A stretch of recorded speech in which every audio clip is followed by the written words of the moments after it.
How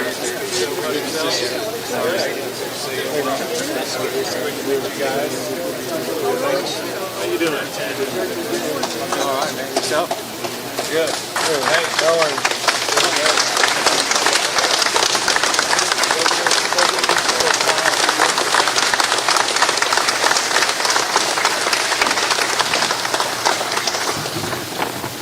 We're starting, right? Yes, sir.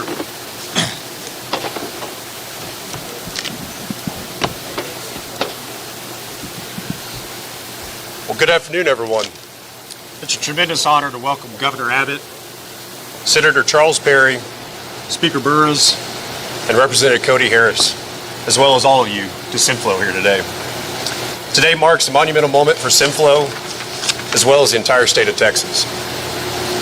Behind me stands one of the largest and most advanced pump testing facilities in the world, and it's built right here in Texas.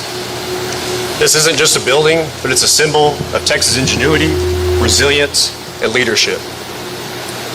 This facility was designed by Texas engineers, built by a Texas contractor, equipped with software developed right here in Lubbock to serve a 70-year-old pump company that ships product all over across Texas for municipalities as well as around the globe.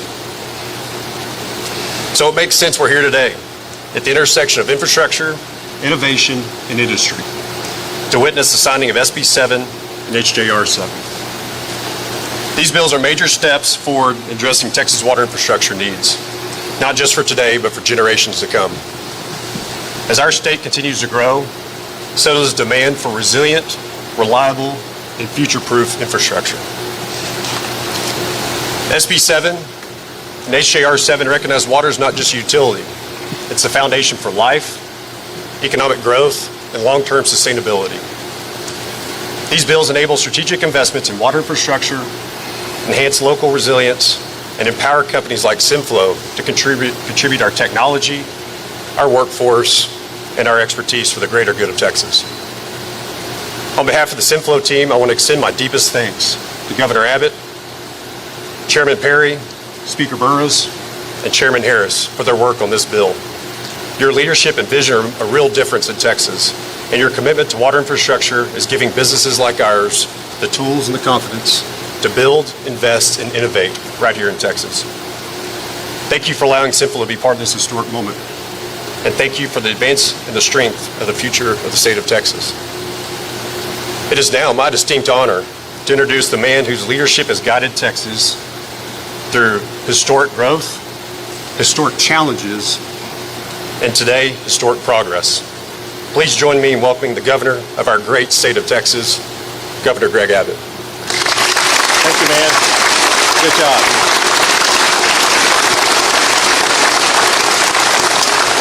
Well, a big thank you to Troy as well as everybody here at SimFlow. This is a fabulous facility. Very proud of you all, your entire team. You've done a great job putting this event together here, and more importantly, a great job to help provide access to more water across the entire state. Also want to thank Speaker Dustin Burrows for being here, but more importantly than that, thank him for his leadership over the course of this session. I have never worked with a stronger speaker, a more effective speaker in my entire tenure as governor. And because of his leadership, we were able to achieve things this session that in the past were impossible to achieve. And so those of you in Lubbock who know him all the time, and many of you who get to vote for him, you should be proud and please give it up for your speaker, Dustin Burrows.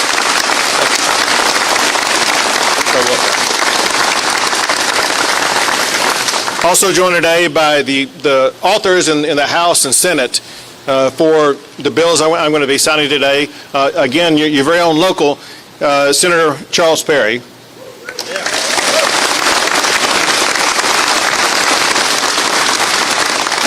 And this process of legislation goes from West Texas to East Texas because we have with us today from the deep part of East Texas, Representative Cody Harris.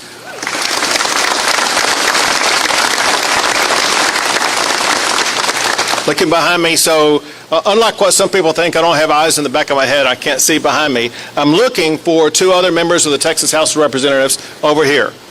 One is Dr. Greg Bonin. We have a brain surgeon in the Texas House of Representatives, and he was put in charge of House Appropriations, which is the budget. Please give it up for Dr. Greg Bonin.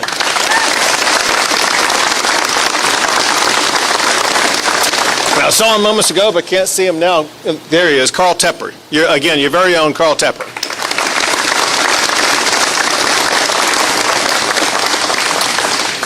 One thing I'm most proud about what they've done is the bills I'm about to sign right now. Listen, this session, Texas confronted a crisis. We're fools if we're not recognizing the crisis situation that confronts us, that had to be addressed. You have, especially in this region, you have farmers who have a desperate need for more water for their crops, for their livestock, for so many purposes. We have families growing abundantly in the state of Texas who need access to that water. Let me give you a fact you probably have not thought about before. Every day, on average in Texas, there's more than 1,000 more people who go to a faucet and turn that on, because of the magnitude of the growth of us adding people to our population. And when they go to the faucet to turn it on, they expect the water to flow. We need to ensure that we're going to have the water there for them to flow. And then there's businesses. You think when you're at home, you want to turn on your faucet and get your water. You may not be thinking about what the businesses are dealing with. In addition to offices like what we're in here, there are many businesses that rely upon water to operate their businesses, like in the oil and gas sector, like in the growing artificial intelligence data centers, and so many more. One reason why we have the growth that Troy made reference to is because businesses are coming to Texas more than any other state. Many of those businesses rely on water for their operations, and they will not be able to operate here without these laws I'm about to sign. And to make matters even worse, compounding our problem of inadequate sources of water, we lose about 88 billion gallons of water a year because of broken, busted, and aged pipes. So we have an across-the-board urgency to make sure that we address the water issue, so much so that in my State of the State address, I made fixing the water problem an emergency item.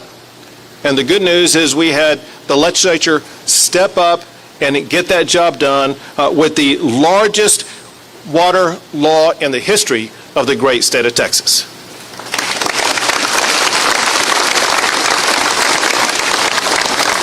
More specifically, with the leadership of Senator Perry and Representative Harris, they passed, it's called HJR, which is House Joint Resolution, and that's fancy language for a constitutional amendment.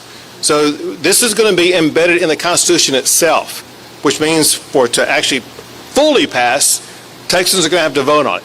I have every confidence it's going to get a lot of votes, but that doesn't mean you should stay home and not go vote. But when the constitutional amendment passes, this joint resolution is going to provide $20 billion to fund water projects for the future of our great state.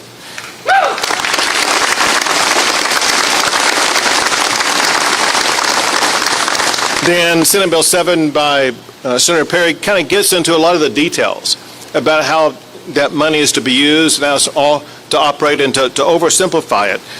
It provides that half of that money goes to actually increasing our water supply, looking for new sources of water. Think about this context. East Texas, they're going to have plenty of rainfall and water. They don't have a lack of water problem, they have a flooding problem over there occasionally. In West Texas, you got population growth in Lubbock, Amarillo, Midland, places like that also. But you don't have as much annual rainfall. We've got to make sure that we're going to be providing new sources of water to keep these cities, farms, ranches, and businesses more robust than they are today. The other half of the water is going to be used to engage in that process, for one, building out the water infrastructure to make sure that the new water is going to have the pipes and all that kind of stuff to get it to its ultimate destination, but also to use half of that money to repair all of these old, aged pipes to make sure that our current infrastructure is going to be updated and be effective for cities across the state. So let me sign these two bills.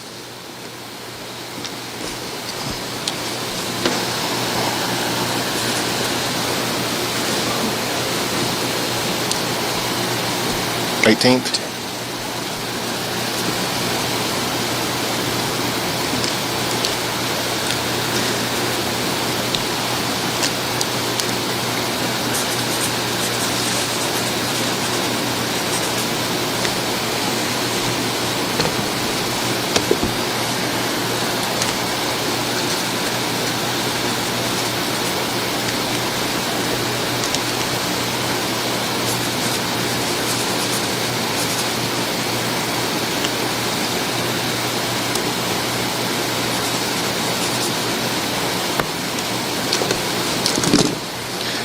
Texas now has $20 billion more to fund water projects in the great state of Texas.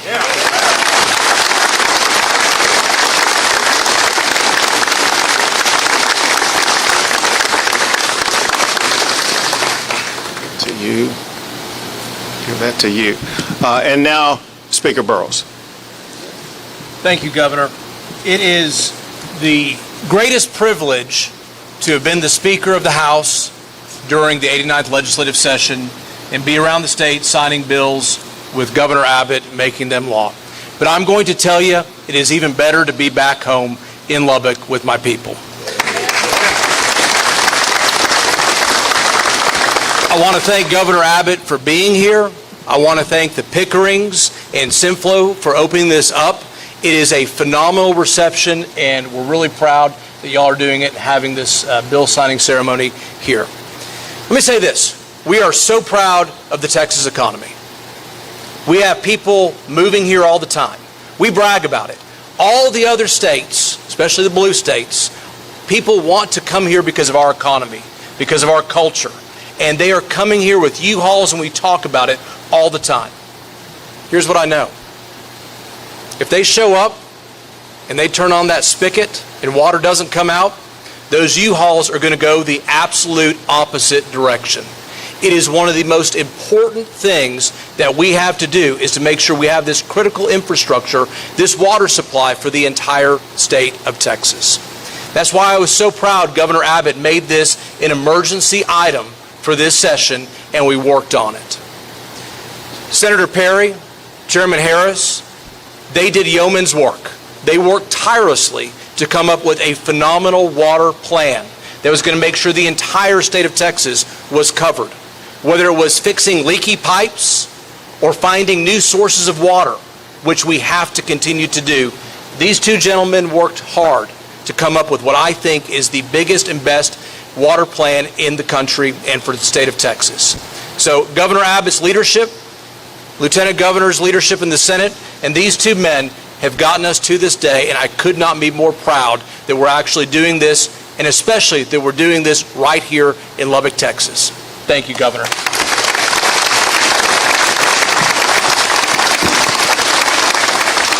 Now, Senator Perry. Thank you, guys, and the Pickerings for sure for making this event possible here. I'll just back up. We started a conversation in the governor's office probably August of 24. Unwavering support from that minute forward going forward. You were all in, consistent, even though it was a really big idea with lots of unknown questions to be answered, and the legislature responded appropriately by answering most of those. Senate Bill 7 and HJR 7 is a game changer. It is a commitment that shows Texas is ready to meet the challenge of water. It will send a clear message. I think the Washington Post had an op-ed today about what we've done. It's not often I look at the Washington Post as a favorable, but it did a really good job to say Texas has gotten serious about the water needs that they face. And I think it's because of leadership from both Speaker Burrows, Lieutenant Governor, and Governor Abbott. And Chairman Harris and I met a year or so, probably prior to the meeting with the governor. And as I explained this big idea, it was never, wow, that's a big idea. I don't know if we can get there, so let's get it done. And I could not have done it without that support and that coordination. $20 billion is a lot of money. We've got additional $2.5 in our base. We had $1 billion last session, so $23.5 billion is a huge commitment. It's a three-legged stool. We need state support, we need local support, and then we'll have cost recovery of those dollars to perpetuate an evergreen concept, because it's not going to just be a $23 billion initiative. It's significantly more than that, but we had to start, and I don't think we could have started any better than what we did in this session. This has been tried for decades. We figured out how to craft the legislation that alleviated all the concerns of the past so that we can have a productive future going forward with respect to meeting the water needs. I can thank the support of this group, are my members. I think we had 138 votes in the House. We had unanimous support in the Senate. 31, I believe, came on board. So the timing was right, the initiative was right, and the legislation was right. And I couldn't have done it without the support of many folks in this room or the water people of the past. This has been a 50 to 70 year in the making. And so it's the fruits of a lot of different energies and efforts over the last 70 years. And I'm just glad to be in the seat when it happened. It was a good day. It's a good day for the state. Thank you, Governor Abbott. Sure.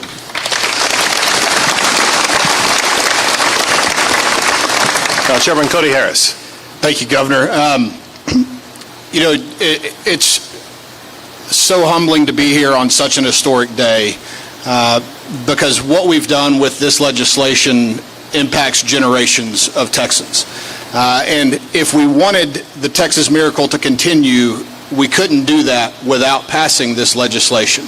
And I'll keep my remarks brief. I just want to thank Governor Abbott, Speaker Burrows, Lieutenant Governor, for your leadership in recognizing how important of an issue this is, because we all know water doesn't make it on primary mailers. It's not one of those sexy things that we always hear about, but it is one of the most important issues for the state of Texas to dig our heels in, roll up our sleeves, and try to solve this problem for future generations of Texans.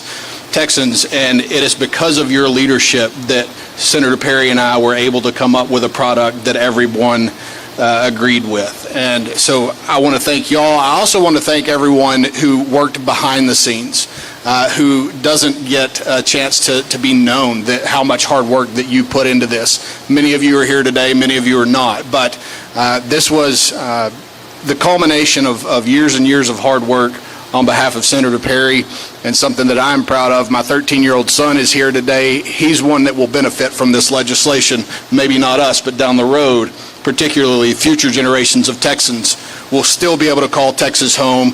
Still, with people like Governor Abbott leading, we'll be able to say that Texas is one of the largest economies in the world because of what we've done today, and I'm very proud of that and appreciate everything that y'all have done to help get us there. Thank you, Cody.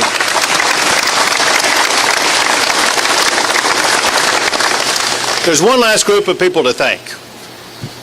We passed a law, and this is going to change the state with one group heavily involved. It now goes to the people who will actually do the physical work. The men and women in gray shirts and red shirts behind us. The men and women who go to work every single day, sometimes wearing a hard hat, wearing gloves, working with a wrench, whatever they may be doing.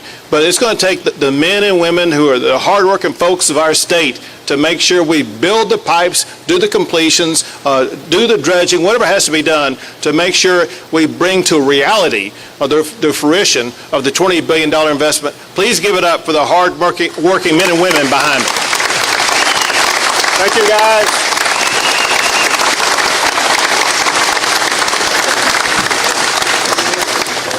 With that, we'll take a few questions for the media. Or not. Or not. Go for it.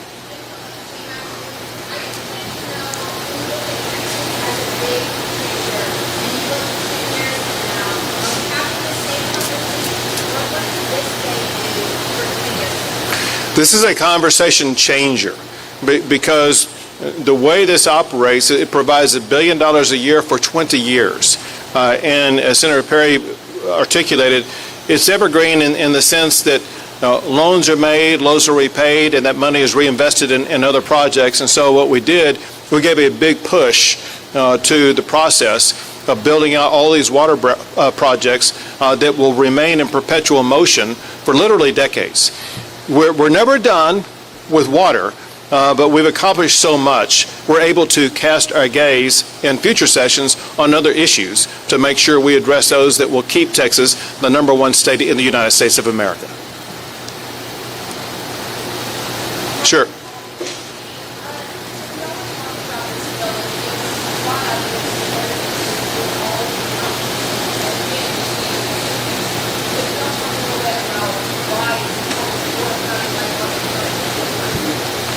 I'll take the first stab, and then you go for it. So he's talked about, Senator Perry's talked about this all session, and no one knows it more than he does, or is more of an advocate for it. But as governor of the state, listen, I represent 254 counties, and the fact of the matter is, whether it be Lubbock County or up at the tip-top of the Panhandle, whether it be in the Permian Basin or out further west Texas in the Mountain Time Zone, or in southern parts of Texas, the ranchers there and farmers there are having just as much of a challenge as the farmer and ranchers on the plains of Texas. So this is something where water is needed in every region of the state. Broken and leaky pipes are needed to be repaired in every region of our state. And I'll add this, my hometown of Wichita Falls almost ran out of water a couple of years ago. This is something I got to see occur just a few days away from losing water. And that's when it became very real, understanding we have communities like that across the state that have this need that had to be addressed. And I'm proud of these leaders for getting that done. To answer that specifically, it's going to be a little bit of a cultural shift from the way we do water in Texas. Specifically, our Water Development Board is phenomenal. Absolutely one of the top agencies in the country on this issue. We're moving from a siloed kind of city-by-city conversation to where we're going to have more of an oversight and more of a coordinated effort, meaning you may have 20 different applications in on single individual cities trying to meet their individual need, typically short-term, typically what the taxpayer would buy in that area, versus looking at possibly 20 cities that traverse multiple source opportunities that combine their taxing jurisdictions can afford to do the real deal instead of the short-term deal. So internally, we may have a host of $100 billion worth of projects in the hopper that haven't had funding, but what I'm going to ask and what we're going to do, and it's a cultural rethinking, if you will, of more of a regional approach, because there's economies of scale. There's many, many communities that will never, ever meet their water needs because of a low taxing jurisdiction. But anchored to a bigger one, they share that cost, and they also are able to develop a larger supply opportunity that would never have been available. So to answer your question, how do we make this a 254 with no exception? In the 254 counties, if you break us down in zones, there are adequate supply opportunities to justify the investment that when you combine a regional approach will be more accessible, more obtainable, and more affordable. So we're going to rethink kind of how we go about doing water projects, and then we won't have to deal with individual well owners' wells going dry because someone to a neighboring adjacent county pulled all the water out from under them. We're going to have a better oversight of where those opportunities lie and capitalize them. So that's how we make it a 254 county. We include 254 counties in the conversation on every project at every level. Anybody else? Thank you. Thank you all very much. Thank you. Thank you.